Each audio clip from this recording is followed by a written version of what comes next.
Já estive na Bahia algumas vezes, mas pela primeira vez em Feira de Santana.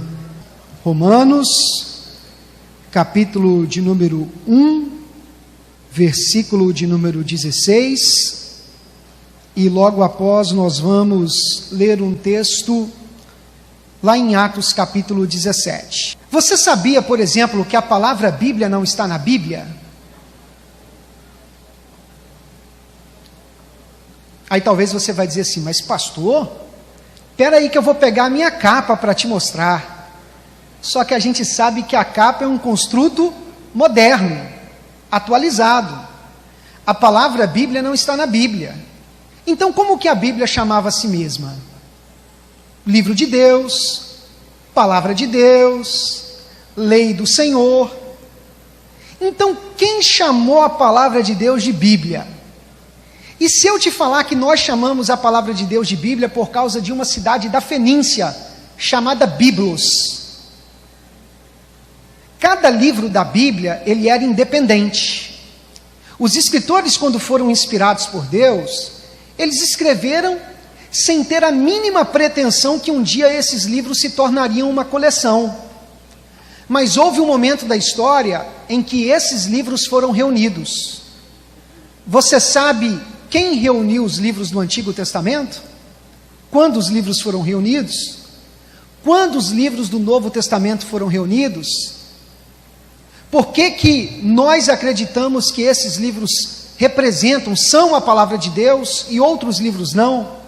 Por que a nossa Bíblia é diferente da Bíblia católica? Por que nós não acreditamos nos 7 livros apócrifos? Então esse livro aqui foi o primeiro livro que eu escrevi depois de dar 10 anos aula dessa matéria de bibliologia. Eu tenho um carinho muito especial por ele. Ele também vai estar exposto lá fora. E também existem outros livros do Manual Bíblico Santorini, Pentateuco, livros históricos, livros poéticos. São livros de aprofundamento da palavra de Deus para aqueles que amam a Bíblia. Amém, irmãos? Romanos capítulo 1, versículo 16. Quem achou, diga amém. Quem não achou, diga Escola Bíblica Dominical. Venha para a Escola Bíblica Dominical, não fica dormindo até tarde no domingo não. Acorda cedo e vem conhecer a palavra de Deus. Chega de passar vergonha no culto. O pastor pede para abrir em Romanos e o pessoal está lá em Jó, em Salmos, folheando a Bíblia desesperado para tentar localizar o Romanos. Não, cristão tem que manejar bem a palavra de Deus. Então, venha para a escola dominical e a sua vida vai mudar, porque você vai conhecer melhor a palavra de Deus.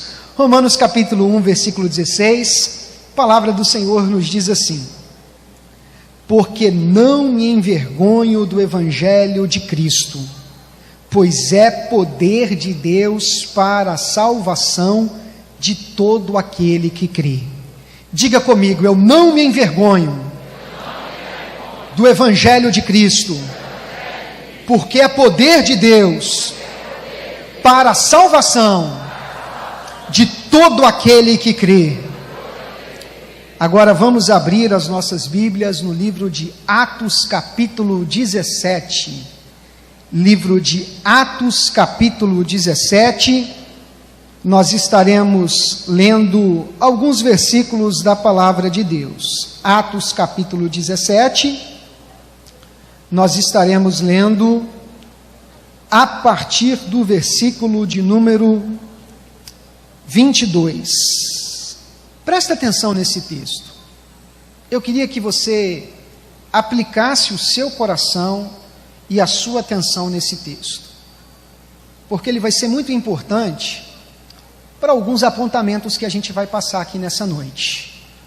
Diz-nos assim a palavra de Deus: e estando Paulo no meio do Areópago, disse: varões atenienses, em tudo vos vejo um tanto supersticiosos, porque passando eu e vendo os vossos santuários, achei também um altar em que estava escrito: ao Deus desconhecido.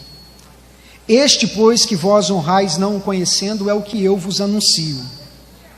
O Deus que fez o mundo e tudo o que nele há, sendo o Senhor do céu e da terra, não habita em templos feitos por mãos de homens, nem tampouco é servido por mãos de homens, como que necessitando de alguma coisa, pois Ele mesmo é quem dá a todos a vida, a respiração e todas as coisas.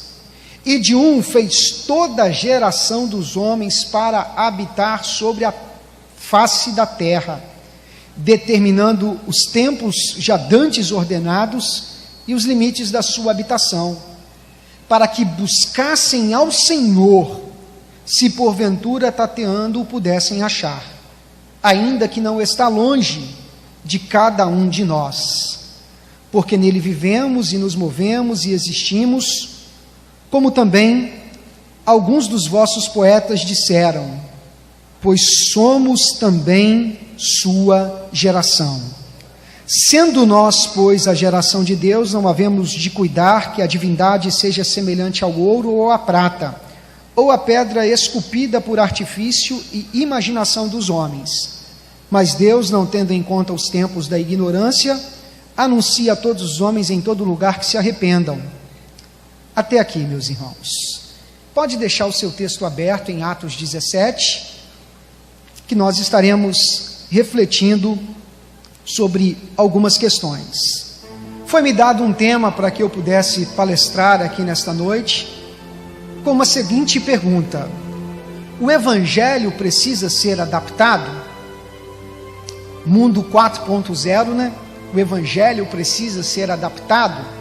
Eu confesso para os irmãos que quando eu recebi o tema, eu nem conhecia, nem estava tão familiarizado com a expressão Mundo 4.0.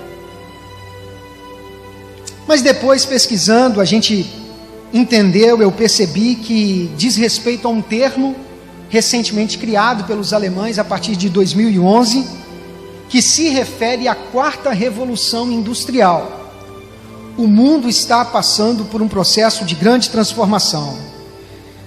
Estamos assistindo, estarrecidos, perplexados, assustados, esse boom da tecnologia avançada, a inteligência artificial, robótica, a internet, as informações nas nuvens, essa velocidade da informação, da conexão, de modo que isso tem transformado o mundo, tem transformado o mundo desde a parte dos seus negócios, quanto a própria igreja do Senhor Jesus.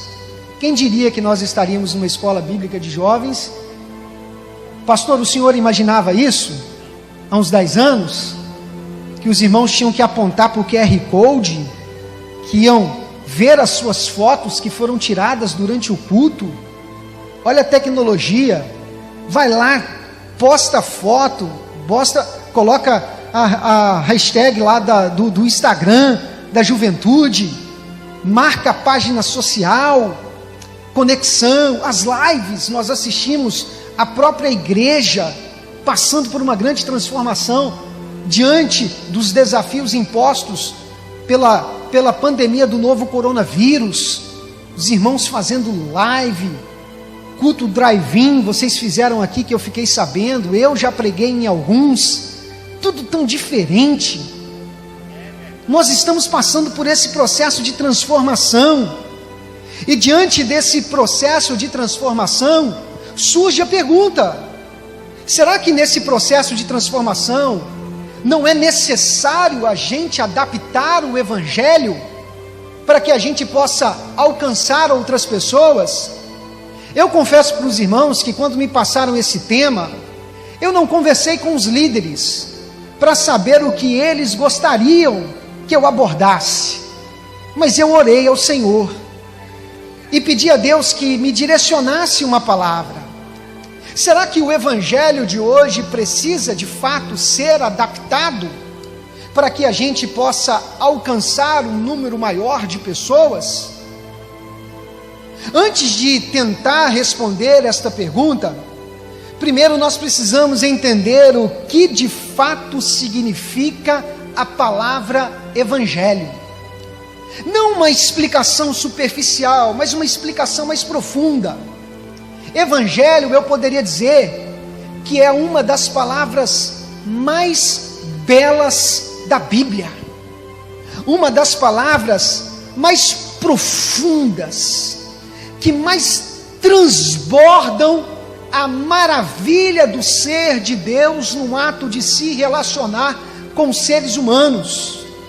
A gente sabe que a palavra evangelium no grego, ela é formada pela junção de dois termos. Ângelos, que é mensageiro, e a primeira parte de evangelho, que é boa, é algo maravilhoso, é o mensageiro que traz uma notícia maravilhosa. De uma forma simples, nós dizemos que evangelho significa boas novas. Esta é a forma mais popular de explicarmos o significado da palavra evangelho. Essa palavra, sem dúvida alguma, indubitavelmente, eu posso afirmar aqui que é uma das palavras mais belas da Bíblia, mas por incrível que pareça, essa palavra, esta nomenclatura, este termo, não é uma terminologia teologal. O que eu quero dizer com isso? Não é uma palavra exclusivamente teológica. Na verdade, a palavra evangelho é uma palavra profana. É uma palavra que surge do grego para retratar questões políticas. Geralmente, quando as pessoas tinham que trazer uma informação, que houve uma grande mudança no país, na nação, eles utilizavam a expressão evangelho. É uma notícia que mudou os rumos políticos da nação. Talvez era a notícia mais esperada de uma nação. O destino da nação mudou. Essa palavra era uma palavra profana, utilizada no grego secular. Na Septuaginta, que foi a primeira tradução da Bíblia do Antigo Testamento, feita do hebraico com algumas partes ali no aramaico para o grego, na Septuaginta, nesta tradução do grego, nós poderemos ver a palavra evangelho no Antigo Testamento. E todas as vezes que essa palavra foi utilizada, principalmente no início ali da construção do Antigo Testamento, mais precisamente nos livros históricos, todas as vezes que essa palavra era usada, o sentido da palavra era um sentido político, era um viés político. Por exemplo, quando a gente abre a Bíblia em 1 Samuel capítulo 31, versículo 9, e vai se comunicar a notícia da morte de Saul, a palavra ali é evangelho. O texto diz: cortaram a cabeça a Saul e despojaram das suas armas, enviaram mensageiros pela terra dos filisteus em redor, a levar as boas novas entre o povo. Ou seja, o rei ímpio que subjugava o povo, que atrapalhava, que impedia até o próprio rei Davi, que era aclamado pelo povo, de subir ao trono, ele morreu. Agora o caminho está livre. Então essa notícia é uma ótima notícia, é uma maravilhosa notícia, é um evangelho, uma notícia que muda o destino da nação. Quando foram comunicar a sucessão ao trono de Davi, em 1 Reis capítulo 1, versículo 42, o texto da Bíblia vai dizer: e estando ele ainda a falar, eis que vem Jonatas, filho de Abiatar, o sacerdote, e disse a Adonias: entra, porque és homem valente e trazes boas novas. Ou seja, a notícia que você traz é uma notícia maravilhosa. Então, no início, a palavra evangelho, ela tinha uma conotação política, mas no próprio Antigo Testamento a gente já começa a ver uma transformação nessa palavra, porque as palavras, elas vão adquirindo novos significados. A semântica estuda a respeito disso. Existem palavras que até uma época significam algo e depois de outra época passam a incorporar significados novos. sejam significados figurados, ou seja, próprios significados envolvendo o contexto. Por exemplo, até Jesus, o nome Judas era um nome bem visto, mas a partir de Judas Iscariotes, esse nome se tornou símbolo de quê? De maldição, de traição. Então houve um marco histórico que mudou semanticamente o significado da palavra Judas, porque as palavras, elas vão adquirindo significados novos, e a gente percebe uma mudança de significado na palavra evangelho ainda no Antigo Testamento. Enquanto os livros históricos abordam a palavra evangelho sempre num sentido político, quando a gente chega nos livros proféticos, livros que começam a falar de Jesus, livros messiânicos que começam a deslumbrar tempos futuros, onde Deus se manifestará entre o seu povo, esses livros, eles vão utilizar a palavra evangelho. Um exemplo clássico disso está em Isaías capítulo 61, do versículo 1 ao 3, a palavra do Senhor nos diz assim: o Espírito do Senhor Deus está sobre mim, porque o Senhor me ungiu para pregar boas novas, para pregar evangelho. Esse texto aqui é um texto messiânico, que diz respeito a quem? Está profetizando sobre quem? Sobre Jesus. No Novo Testamento, quando Jesus chega na sinagoga, e o dia em que ele vai participar da leitura, é o dia deste texto, e Jesus leu este texto e diz: hoje se cumpriu esta escritura, porque era um texto altamente messiânico. Então o texto de Isaías 61, do versículo 1 ao 3 vai dizer: o Espírito do Senhor Deus está sobre mim, porque Ele me ungiu para pregar boas novas aos mansos, enviou-me a restaurar aos contritos de coração, a proclamar liberdades aos cativos, abertura de prisão aos presos, a apregoar o ano aceitável do Senhor, o dia da vingança do nosso Deus, a consolar todos os tristes, a ordenar acerca dos tristes de Sião, que se lhes deem glória em vez de cinza, óleo de gozo em vez de tristeza, veste de louvor em vez de espírito angustiado, a fim de que se chamem árvores de justiça, plantações do Senhor, para que Ele seja glorificado. O que isso quer dizer, pastor Israel? Isso quer dizer que agora o significado do termo evangelho não é puramente político, mas ele tem uma conotação religiosa. E a palavra evangelho passa a ser atrelada à ideia de quê? A ideia de proclamar liberdade. É isso que o profeta Isaías estava dizendo, porque o evangelho, ele é a proclamação da liberdade em Cristo Jesus. Quando nós temos uma experiência com Cristo, nós somos libertos das amarras do pecado. Se antes nós estávamos com nossos pés num chamaçal de lodo e de pecado, agora nós estamos com os nossos pés plantados e firmados na rocha inabalável que é Jesus. Evangelho é liberdade, evangelho é libertação. O mundo está tentando mudar a cabeça da nossa juventude, de dizer que evangelho é coisa de quadrado, que evangelho é coisa de bitolado, que evangelho você vai ficar amarrado, você vai ficar preso. Isso é mentira. Evangelho traz vida, evangelho traz liberdade, evangelho é proclamar a liberdade.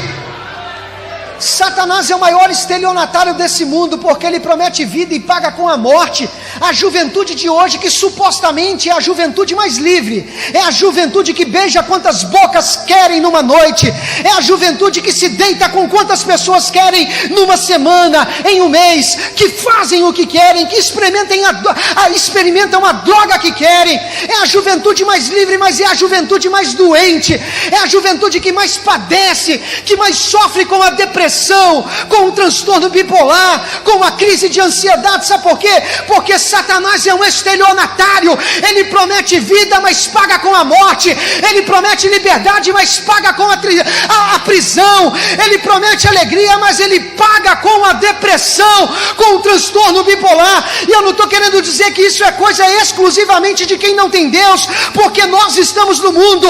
O fato que eu estou querendo dizer nesta noite é que a juventude supostamente mais livre, na verdade é a juventude mais cativa. Livres somos nós que adoramos ao Senhor de coração, que não precisamos de uma droga para nos alegrar, que não precisamos de uma bebida para curtir o nosso final de semana, porque a gente vem aqui na casa do Senhor e adora a Deus e experimenta a verdadeira liberdade que há em Cristo.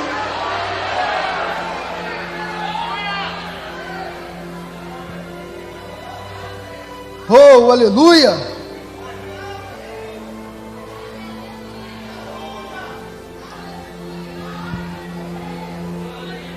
Em 2018 eu estava fazendo uma missão na África do Sul, como capelão da Corveta Barroso, uma missão operativa. O Brasil estava ali fazendo uma missão junto com a Marinha do Uruguai, a Marinha da África do Sul, a Marinha da Índia. E quando nós chegamos ali na África do Sul, era muito comum sermos convidados para alguns coquetéis.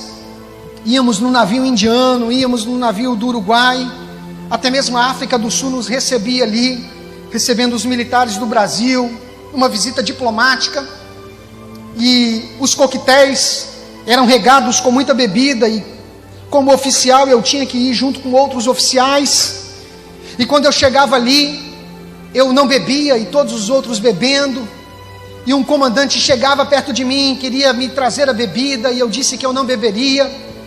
E no final da noite ele já estava um pouco mais animado, mais alterado. Ele olhou para mim e disse assim: ser crente é muito chato, não consegue ser feliz, não consegue se alegrar. Eu disse: não, comandante, na verdade eu estou muito feliz. Ser crente é maravilhoso, porque eu não preciso da muleta artificial de uma bebida para me alegrar, porque eu experimento a verdadeira vida que há em Jesus. E quem vive a vida vivendo na vida do vivo Jesus é livre. Quem vive a vida vivendo na vida do vivo Jesus não precisa de muleta artificial para se alegrar. É isso que Paulo diz lá em Efésios, no capítulo 5, no versículo 18: não vos embriagueis com vinho em que há contenda, mas enchei-vos do Espírito.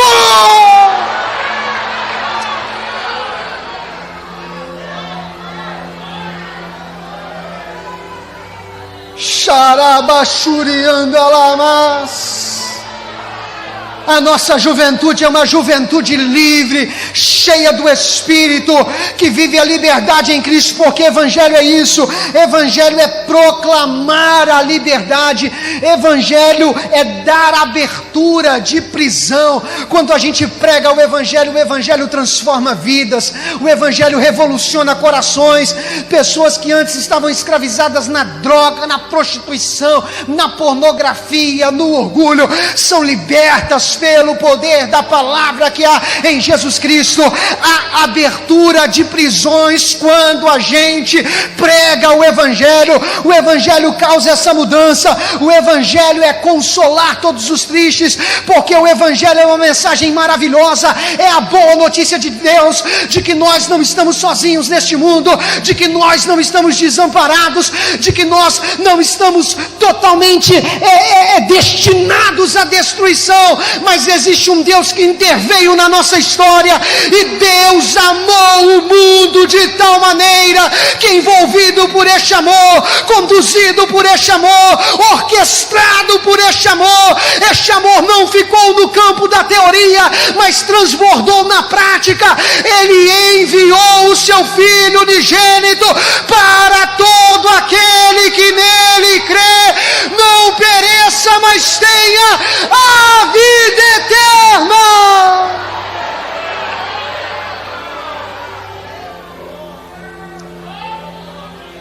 Essa notícia é maravilhosa. a notícia de que nós estávamos no pecado, destituídos da glória de Deus, porque todos pecaram, mas um dia Ele veio, habitou entre nós e trouxe a salvação para a nossa vida. Isso é consolo para os tristes. Nós não estamos sozinhos, existe um Deus que veio e se manifestou entre nós, e Ele também é chamado de Emanuel, que significa Deus conosco. Ele é o Deus que está aqui, que está ali, que está cá, que está lá, que está aquém, que está além. É o Deus comigo, é o Deus contigo, é o Deus em nós, é o Deus por nós, é o Deus conosco, é o Deus que salva, é o Deus que cura, é o Deus que liberta, é o Deus que transforma, é o Deus que salva o pecador, é o Deus que levanta o caído, é o Deus que abre porta onde não tem porta, e a porta que Ele abre, o homem não fecha, e a porta que Ele fecha, o homem não abre. Ele é o Deus que levanta o pequeno para bater o gigante. Ele é o Deus que pega o fraco e faz dele um forte campeão. Ele é Deus. Só quem está sentindo a presença de Deus aí, levanta a sua mão para o céu e glorifica, glorifica. Você tem a presença de Deus na sua vida, você tem a presença de Deus no seu coração. Você não precisa ir lá no Rio de Janeiro, subir o Corcovado para entrar dentro do Cristo Redentor, porque o Cristo Redentor vem aqui em Feira de Santana, na Assembleia de Deus, e entra dentro de você. Nós somos templos e moradas do Espírito Santo, e Ele habita dentro de nós.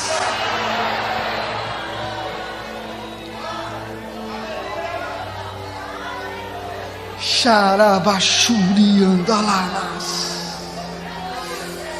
Oh, aleluia, aleluia, aleluia, aleluia, aleluia, aleluia, aleluia, aleluia, aleluia. Jesus.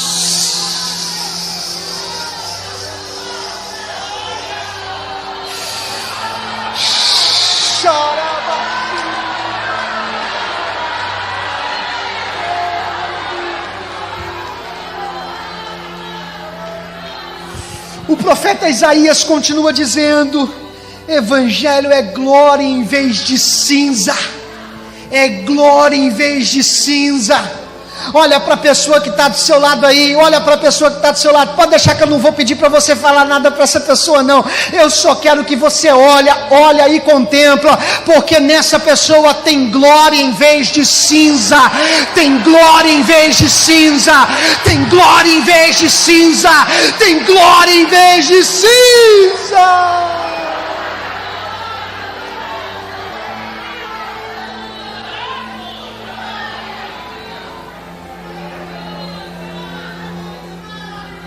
A cinza é o que se segue após a destruição.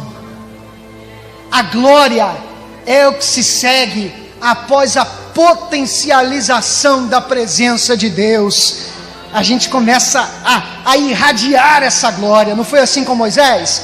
Subiu no monte, quando voltou o rosto dele brilhava. Meu irmão, o teu rosto tem que brilhar, a tua postura tem que brilhar, a tua fala tem que brilhar nesse mundo.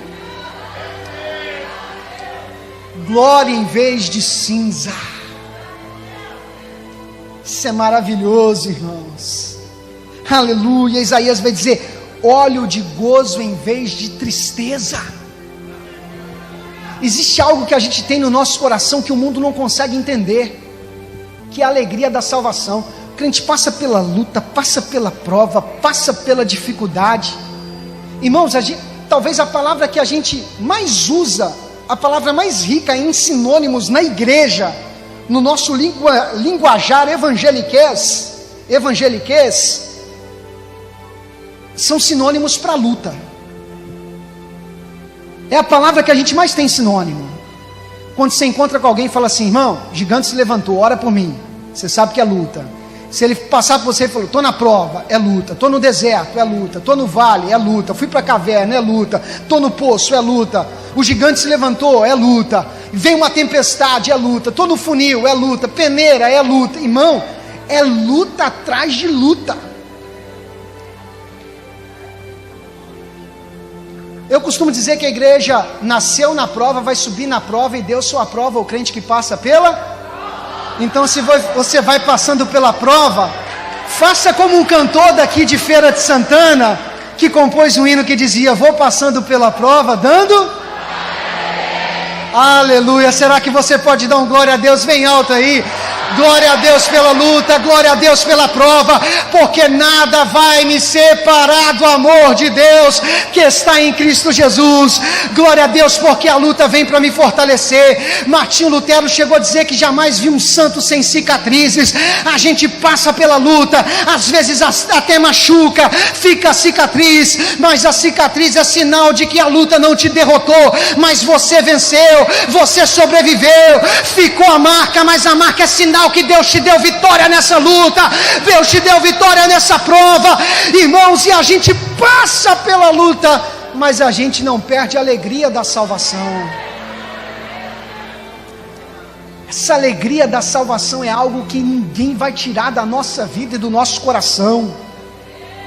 Óleo de alegria em vez de tristeza. É por isso que Paulo vai dizer lá em Filipenses capítulo 4, versículo 4, alegrai-vos no Senhor, alegrai-vos no Senhor. Outra vez vos digo, alegrai-vos no Senhor. Que alegria é essa? É a alegria da salvação. É a alegria de que mesmo na luta, eu sei que essa luta é como um produto de supermercado, tem data de vencimento e prazo de validade, porque um dia a trombeta vai tocar e nós seremos arrebatados e encontraremos com Ele nos ares. Morte e dor nunca mais, tristeza e dor nunca mais, porque nós estaremos diante dEle.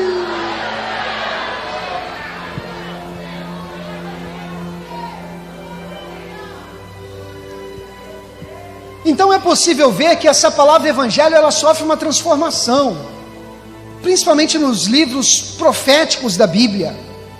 No Novo Testamento, essa é a palavra, uma das palavras mais utilizadas. Ela vai ocorrer 108 vezes no Novo Testamento. E eu posso dizer que essa terminologia, ela se tornou uma terminologia eminentemente paulina. Paulo, ele usou com muita propriedade a palavra evangelho. Ele disse lá em Romanos no capítulo 1, no versículo 1, que Deus o separou para o evangelho. Evangelho é algo tão nobre que Deus nos separa. Deus nos separa para a gente viver a realidade do evangelho. Paulo vai dizer em 1 Tessalonicenses capítulo 2, no versículo 4, que Deus lhe confiou o evangelho. Ele não apenas nos separou para o evangelho, mas Ele nos confiou para que nós sejamos representantes do evangelho, embaixadores do evangelho, pregadores do evangelho. É isso que Paulo vai dizer lá em Colossenses, no capítulo 1, no versículo 23, ele vai dizer: Deus me fez ministro do evangelho. Nós recebemos um mandato divino, nós recebemos de Deus uma promoção. Ele nos levantou, nos atribuiu honra, nos colocou como embaixadores do evangelho, como ministros do evangelho. Paulo dizia em 1 Coríntios no capítulo 9, no versículo 16, que isso era algo tão forte no coração dele, que ele se via obrigado a pregar o evangelho. Ele sabia que essa era a sua missão de vida, ele não poderia se esquivar desta tarefa. Ministério é algo que Deus nos confia e não pode ser ignorado, não pode ser desdenhado. Se Deus te deu um ministério, meu irmão, não vai se esconder não, mas usa o ministério que Deus te deu, porque se Ele te confiou, existe uma responsabilidade sobre a sua vida. Eu costumo dizer que toda pessoa que se converte, Deus tira um peso de seu coração e coloca uma responsabilidade sobre os seus ombros. A partir de agora você conhece a verdade, então vai falar dessa verdade para o mundo.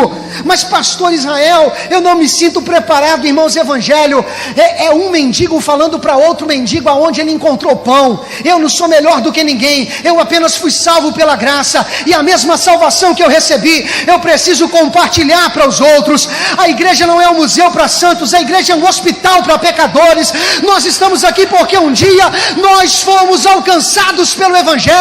A igreja não é desfile de santidade, a igreja não é desfile e exibição exibição de que um é melhor do que o outro, de que um é superior ao outro, não. Todos somos dependentes da graça de Deus. Paulo disse: dos principais dos pecadores, eu me considero o principal. Nós estamos aqui porque um dia a graça de Deus nos alcançou, e se a graça de Deus nos alcançou, a gente precisa alcançar o mundo com a mesma graça. Isso é evangelho. O apóstolo Paulo vai dizer que o evangelho é poder de Deus para todo aquele que nele crê. Romanos capítulo 1, versículo 16. Evangelho é poder. Diga comigo: evangelho é poder. Não te ouvi direito, mais alto: evangelho é poder. Evangelho é poder, irmãos. É poder de Deus para todo aquele que nele crê. Paulo vai dizer que para uns o evangelho é escândalo, é loucura. 1 Coríntios capítulo 1, versículo 18. Mas para nós a palavra da cruz, ela é salvação. Note que o apóstolo Paulo usa a palavra da cruz como sinônimo do evangelho, e isso não é por acaso, porque para Paulo o evangelho tem nome, e esse nome é Jesus. O evangelho tem um autor, e esse autor é Jesus. O evangelho tem um conteúdo, e esse conteúdo é Jesus. O evangelho tem uma causa, e essa causa é Jesus. O evangelho está totalmente fundamentado em Jesus. Nós estamos vivendo uma época onde muitos púlpitos não falam mais de Jesus. Nós estamos substituindo a palavra da cruz por um evangelho de autoajuda, um evangelho que massageia o ego, um evangelho que promete mundos e fundos para as pessoas, um evangelho que fica tentando atrair as pessoas com uma mensagem agradável. Esse não é o evangelho de Jesus, não é o evangelho da cruz. O evangelho da cruz confronta o pecador, o evangelho da cruz mostra a graça de Deus, o evangelho da cruz, oh, xarabachuri andalamas, aleluia. Pastor, então a gente precisa adaptar o evangelho? Não. Talvez eu quebrei toda a programação do congresso aqui.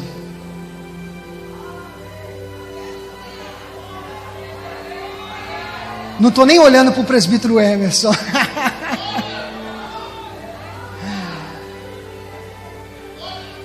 A gente precisa adaptar o evangelho? Não. Vou perguntar para vocês e eu quero a resposta. A gente precisa adaptar o evangelho? Sabe por que a gente não precisa adaptar o evangelho? Porque adaptar é você tirar da forma para colocar em outro formato. E isso a gente não faz com a palavra de Deus.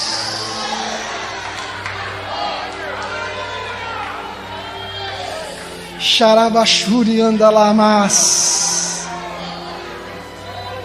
Nós não devemos adaptar o evangelho aos nossos anseios, mas adaptar os nossos anseios ao evangelho. O problema é que a gente vive a inversão. As pessoas estão tentando adaptar o evangelho aos seus anseios.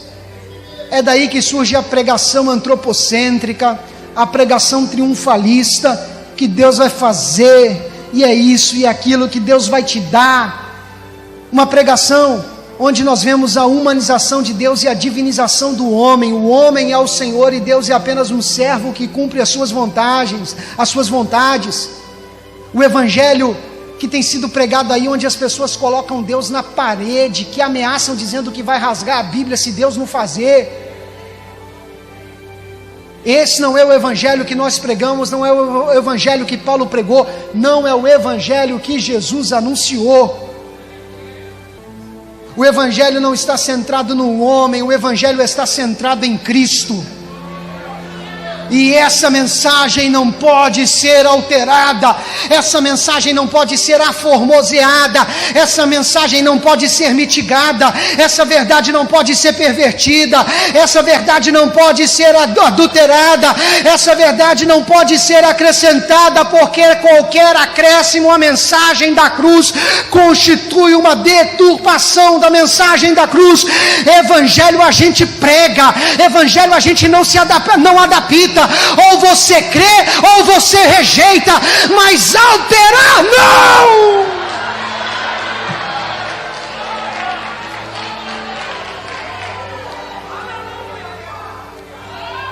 Xarabachuri andalamas. Sproul chegou a dizer, o teólogo Sproul chegou a dizer, a igreja antiga estava disposta a morrer por causa da fé. A igreja atual está disposta a negociá-la. Enquanto no passado os nossos irmãos morriam pela fé, na atualidade nós estamos vendo a igreja negociando o evangelho, transformando um púlpito num balcão, os cristãos em meros consumidores, transformando o culto em um verdadeiro teatro, em uma espetacularização do culto da fé.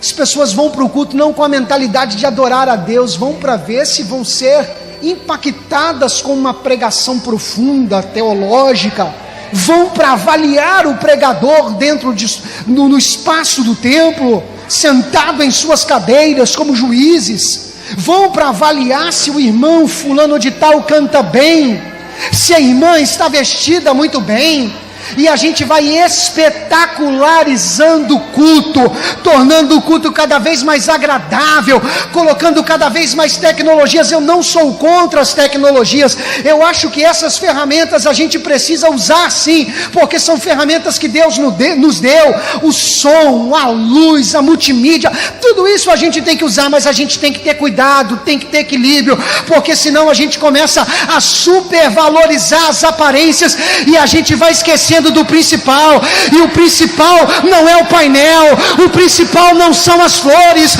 o principal não é a camisa, o principal não é o pregador, o principal não é o cantor, o principal não é o fulano de tal que veio, não, o principal é Ele, é Ele, é Ele, é Ele, tudo é para Ele, para a glória dEle.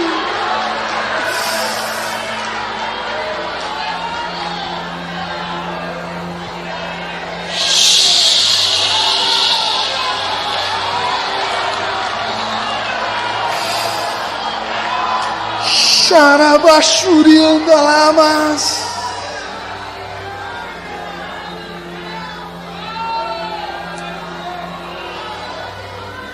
Então por que as pessoas querem adaptar o evangelho? As pessoas querem adaptar o evangelho porque o evangelho fere. Diga comigo, o evangelho fere. Diga comigo, o evangelho confronta. O evangelho primeiro te fere, em seguida cura, primeiro arranca, depois replanta, primeiro crucifica e depois ressuscita, e é neste contexto que surge a mudança. Ele vai abatendo o seu velho Adão, vai abatendo a sua natureza pecaminosa, e ela vai se diminuindo, e o Espírito Santo vai se agigantando em você, e nesse processo de luta, nesse processo de confronto, há uma transformação.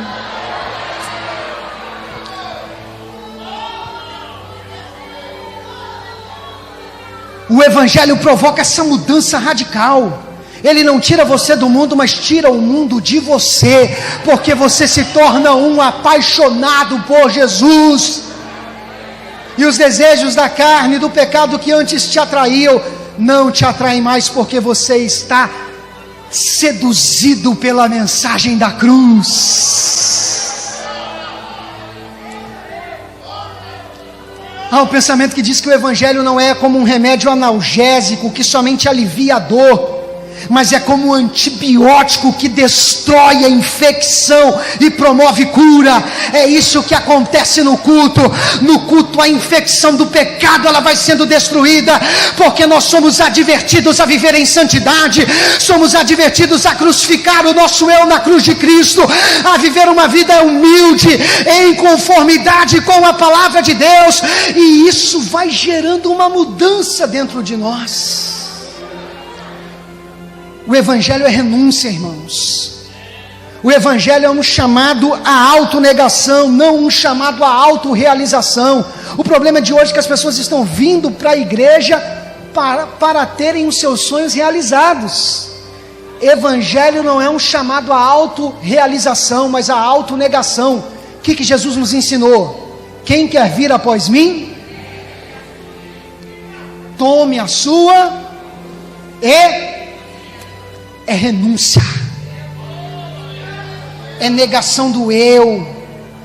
A palavra-chave do Evangelho não é prosperidade, é renúncia. Tentaram mudar o eixo gravitacional e doutrinal das nossas igrejas no Brasil, colocando prosperidade como a palavra-chave. A palavra-chave não é prosperidade, a palavra-chave é renúncia. É por isso que as pessoas querem adaptar o Evangelho, porque o Evangelho é confronto, o Evangelho é renúncia. As pessoas querem viver no mundo de faz de conta, alcançando o sucesso. O sucesso em nome da fé, em nome do Evangelho. Sinceramente, você almeja ser honrado em um mundo que crucificou o teu Senhor?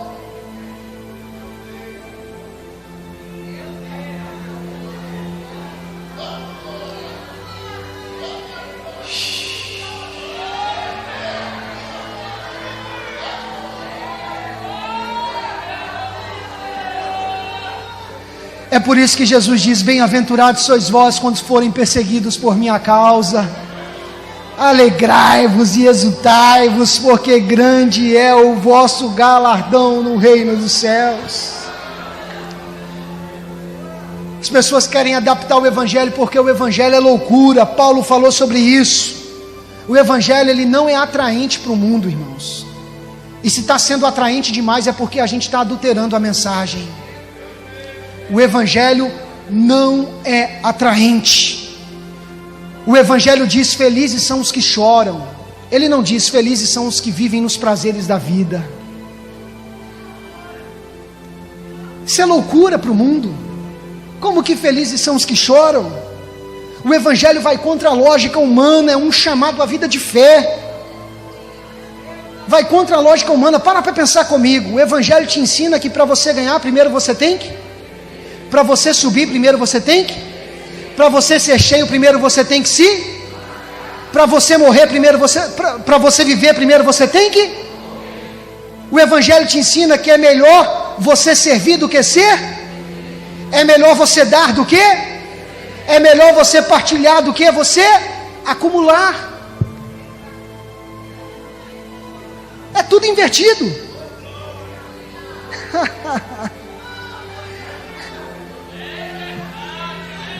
Pastor, não estou entendendo. Isso é fé, irmãos. É fé. A gente vai pisando pela fé. A gente vai andando pela fé. A gente vai caminhando pela fé. O mundo diz que não, mas a palavra diz que sim. O mundo diz que não vai dar, mas a palavra diz que Deus é com a gente. O mundo diz que a gente não vai ser feliz, mas a gente experimenta a verdadeira felicidade. A felicidade que só sabe, que só sente, que só conhece quem tem Jesus reinando na sua vida e no seu coração.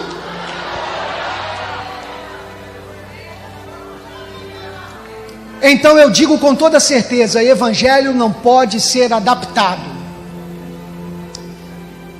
mas pode ser contextualizado. Contextualizar o Evangelho é levar em consideração o contexto.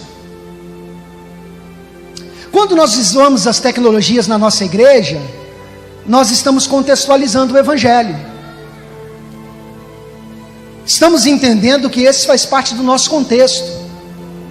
Quando nós nos comunicamos nas redes sociais, no YouTube, nas plataformas das redes sociais, nós estamos contextualizando o Evangelho. Foi uma época que, para fazer evangelismo, o que as pessoas faziam? Folhetinho na rua. Hoje a gente entende que as estratégias mudaram, mas a mensagem não.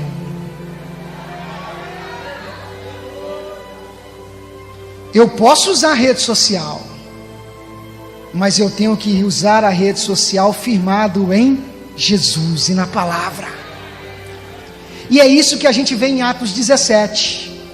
Para pensar comigo. Você está com a sua Bíblia aberta? Eu já estou caminhando para finalizar. Paulo estava no Areópago. O Areópago era o berço da idolatria, ele estava em Atenas. No versículo 16 vai dizer que Paulo, ele se sensibilizou, ele ficou com o espírito comovido, porque aquela cidade estava entregue à idolatria. Antes de começar a pregar, primeiro Paulo fez o quê? Ele observou a cidade. Isso é contextualizar. É observar o público a quem pregamos. Ele não apenas observou, mas ele entra no passo da razão, ele planeja o seu discurso. Só que o discurso de Paulo não é um discurso pregado, simplesmente fundamentado na intelectualidade, um discurso só racional, não. É um homem que prega movido pelo sentimento do amor, porque antes de pregar, primeiro ele se sensibilizou com o pecado da idolatria que estava disseminado na cultura de Atenas. Ele desenvolve a razão, a emoção, e ele então começa a pregar. Quando ele começa a pregar, eu não sei se vocês já pararam para pensar nisso, versículo de número 22, a Bíblia vai dizer que Paulo, ele diz: varões atenienses, em tudo vos vejo um tanto supersticiosos, religiosos, porque passando eu pelos vossos altares, achei um altar em que estava escrito: ao Deus desconhecido. Deixa eu fazer uma pergunta para vocês. Aqueles altares era pecado diante de Deus? Sim ou não? Era idolatria. Paulo sabia disso. Só que quando Paulo começa a pregar, ele desenvolve um início no seu sermão que ele cativa a sua audiência. Ele não diz que eles estavam certos, mas Paulo diz: olha, eu vejo que vocês são bem religiosos. Eu vejo que vocês são pessoas que estão voltadas para as questões de fé. Porque passando eu pelos vossos altares, vi um que estava escrito: ao Deus desconhecido. Você conhece a história deste altar ao Deus desconhecido? Provavelmente este altar foi levantado por causa de Sócrates. Sócrates foi um grande filósofo grego, que ele morreu porque foi acusado de ateísmo, de perverter a juventude de sua época. Sócrates, ele começou a avaliar os deuses da Grécia, e os deuses da Grécia eram deuses que eram fortes, poderosos, mas no campo da moralidade eram piores do que os homens, porque eram deuses que traíam, eram deuses que enganavam, eram deuses que humilhavam, eram deuses que feriam gratuitamente as pessoas. Então Sócrates, ele começou a pensar na divindade, e ele disse assim: bom, se existe uma divindade, essa divindade ela não pode ser melhor do que a gente apenas em força e poder, mas tem que ser melhor do que a gente também em moral. Ela não pode ser imoral como a gente. Se existe uma divindade, essa divindade tem que ser perfeita.